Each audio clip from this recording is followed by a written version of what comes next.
உன்னை நான் சும்மா விட மாட்டேன்டா.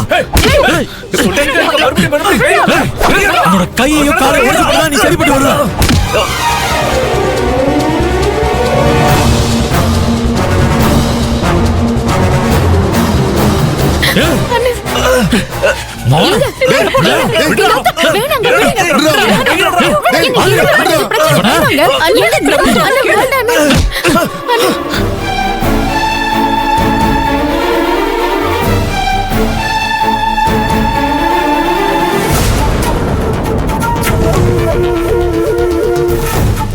ஏங்க எதுக்கு தேவையில்லாம பிரச்சனை பண்ணுறீங்க?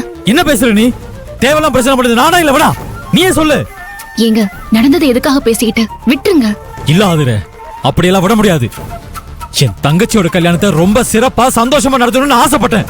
ஆனா இவன் என் தங்கச்சியை ஏமாத்தி காதலிக்கிற மாதிரி நடிச்சு தாலி கட்டுற நேரத்துல அவளை வர சொல்லி காலத்துக்கு மரியாதை அவமானத்தை உண்டாக்கிட்டான். என் தங்கச்சியோட கல்யாணத்தை பத்தி நினைச்சாலே மனசு கஷ்டப்படுற மாதிரி பண்ணிட்டு அந்த அயோக்கிய ராஸ்கல் இவனை விட சொல்றியா? என்னால முடியாது ஆதிரே. ஏங்க சொன்னா கேளுங்க, தயவு செஞ்சு வாங்க. நம்மள இவங்க எவ்வளவு வேணாலும் கஷ்டப்படுத்திருக்கலாம், ஆனா நாம இவங்கள பதிலுக்கு கஷ்டப்படுத்த வேண்டாங்க. ஏய் சும்மா நடிக்காத. உன் புருஷன் தோண்டி விட்டுட்டு முன்னாடி அனுப்பி விட்டுட்டு என்ன பின்னாடி வந்து ரொம்ப நல்ல மாதிரி வேஷம் போடுறியா? வேல்விழி, நடந்தது உனக்கு எதுவுமே தெரியாது. நடிச்சதும் வேஷம் போட்டதும் நான் இல்ல, உன் புருஷன் தான். ஏய் ஆதிர, ஏன் புள்ள மேலேயே நீ அபாண்டமா பழி போடுறியா? உன் புருஷனை கூப்பிட்டுக்கிட்டு இந்த நிமிஷமே நீ வெளியில போகலனா அதுக்கப்புறம் நடக்கிற எதுக்கும் நான் பொறுப்பு கிடையாது. மேடம், நாங்க ஒண்ணு உங்க புள்ள மேல அபாண்டமா பழிய போடல. ரோஹிணியை காதலிச்சு உங்க புள்ள ஏமாத்தலன்னு சொல்ல சொல்லுங்க.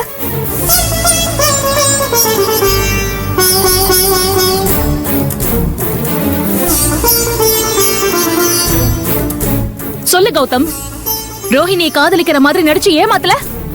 இவ்ளோ பிரச்சனைக்கும் அவமானத்துக்கும் காரணம் நீதானே? ஆமா, நான் தான் காரணம். இவளை காதலிக்கிற மாதிரி நடிச்சு ஏமாத்துறா.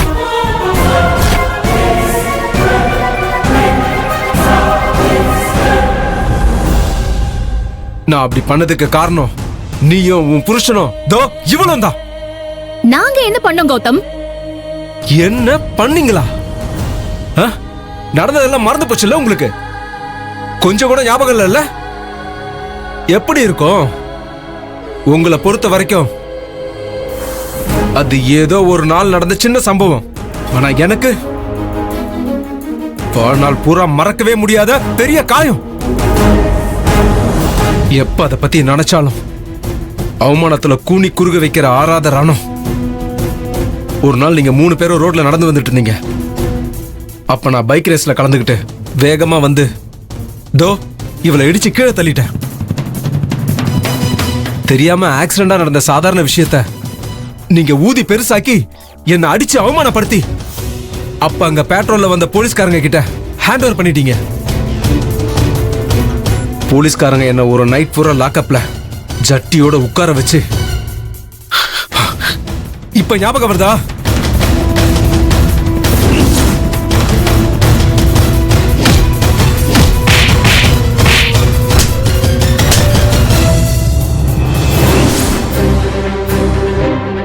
இப்ப புரியுதா? நீங்க அன்னைக்கு யார அவமானப்படுத்தி அசிங்கப்படுத்தி அடி வாங்க வச்சீங்களோ அவன் தான் நான். உங்க 2 பேரையும் காலம் ஃபுல்லா கதற விடணும்னு திட்டம் போட்டுதான் தோ நீங்க உயிரா பாசம் வச்சிருக்க ரோகிணிய காதலிக்கிற மாதிரி நடிச்சு இவளை ஏமாத்தி கடைசியில முகூர்த்த நேரம் வரைக்கும் என்ன நம்பி அலைய வச்சு அம்போன்னு விட்டு அவமானப்பட வச்சேன். அதுக்கப்புறமும் அந்த குமரகுரு பையன் இவ கழுத்துல தாலி கட்ட மாட்டான்னு நினைச்சேன். ஆனா நீங்க எல்லாரும் ரொம்ப புத்திசாலித்தனமா பேசி அவனை சம்மதிக்க வச்சு இவ கழுத்துல தாலி கட்ட வச்சிட்டீங்க. நீங்க நினைச்ச மாதிரி இவளுக்கு கல்யாணம் ஆயிடுச்சுன்னு ரொம்ப சந்தோஷப்படாதீங்க.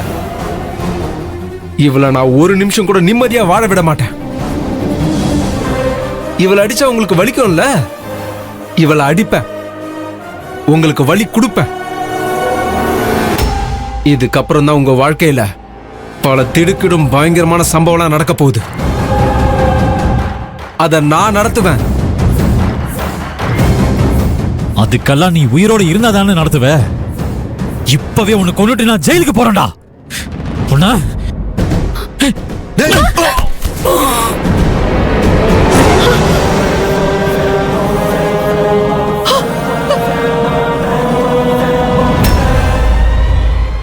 என்னங்க இப்படி பண்ணிட்டீங்க? ஐயோ அண்ணா!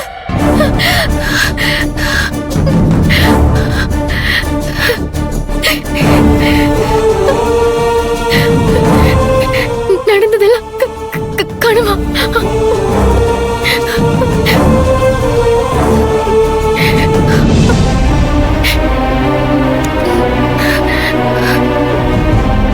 கடவுளே,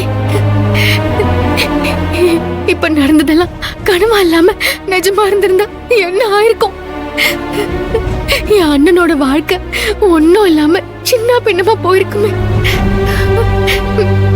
அப்படி அப்படி ஒரு நாளும் நடக்கிறதுக்கு நான் காரணமா இருந்துடக்கூடாது.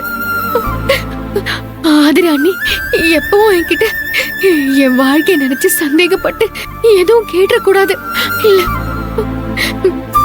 இன்னைக்கு மறு வீட்டுக்கு போயிருந்தப்ப ஆதிர அண்ணி என்ன சந்தேகமா பார்த்ததை வச்சு யோசிச்சா.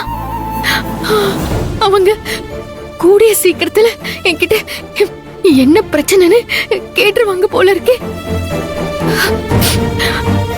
அப்படி அவங்க என்ன சந்தேகப்பட்டு கேட்டு நானும் ஏதாவது உளறி வச்சு அது பெரிய அண்ணனுக்கு தெரிஞ்சா கனவுல நடந்த எல்லாமே நிஜத்திலயும் நடந்துருமே. இல்ல தெய்வமே, அப்படி ஒரு நெருக்கடியை மட்டும் எனக்கு எப்பவுமே கொடுத்துடாது தெய்வமே. ஆதிர அண்ணி இனி எப்பவும் என்ன பார்க்க வரவே வரவே கூடாது, வரவே கூடாது. ஆமா ரேவதி, நான் ரோஹிணியை பார்க்க தான் போயிட்டு இருக்கேன். ரோஹிணி கிட்ட ஒரு முக்கியமான விஷயம் பேசணும். அதனால லேட் ஆனாலும் பரவாயில்ல, நான் ரோஹிணியை பார்த்து பேசிட்டு வந்துடுறேன். சரி வச்சிருட்டா? Okay bye.